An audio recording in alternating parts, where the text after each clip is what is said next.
Hey, liberal fruitcakes! Horse racing! Let's talk about it! So today was the Kentucky Derby. Now, I'm not one for horse racing, but I do pay attention every once in a while. I do find it enjoyable to watch. But I find it fascinating why people pick particular horses to place their bets on. And there's a wide range of people who make their decisions based on a wide variety of things. Generally, you have the one camp that looks at analytics. They're going to look at track times, consistency, history, win-to-loss ratios, time trials, health records of a particular horse to make a decision. Then you have another camp that's going to look at the trainer or the jockey, not the animal, but the people around the animal, to make their decisions.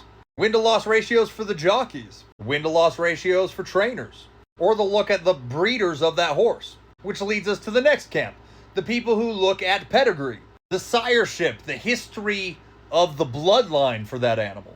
And then you have the one camp that generally just makes their decisions based on the stars and how they aligned. You know what? Sometimes the stars are not in position. But horse racing is pretty comparable to politics, because you have many people who will vote for a particular person based on a wide variety of things. Some people will be based on the history, the analytics. Some people will look at the leaders. Some people will look at the stars. And some people will vote a certain way just because they were told to, or were encouraged to because they didn't do the research on their own, and were listening and voting for people because they were told that it was a safe bet. Just like in horse racing, you can be swayed by the people around you. And sometimes that can cause you to lose. And when you lose, that is the perfect time to self-reflect. Not necessarily because you lost, which you totally should. But you should self-reflect on why you made the decisions you did.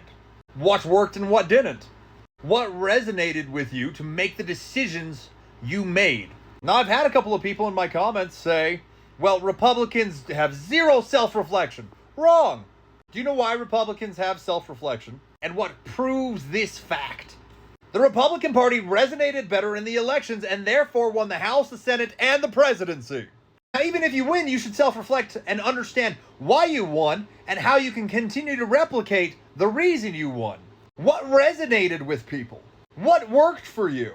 That's important in order to be able to continue to win. And if you do not continue to self-reflect, you'll lose. Now, the Democratic Party lost this horse race. Decisions they're making are not resonating with Americans. And you're going to say, but Trump did this, Trump did that, Trump did this. People aren't liking that. Well, he's still a safer horse to bet on. So much so, they've done a bunch of polls showing that if the election happened today, Trump would still beat Kamala Harris by a full 8 points.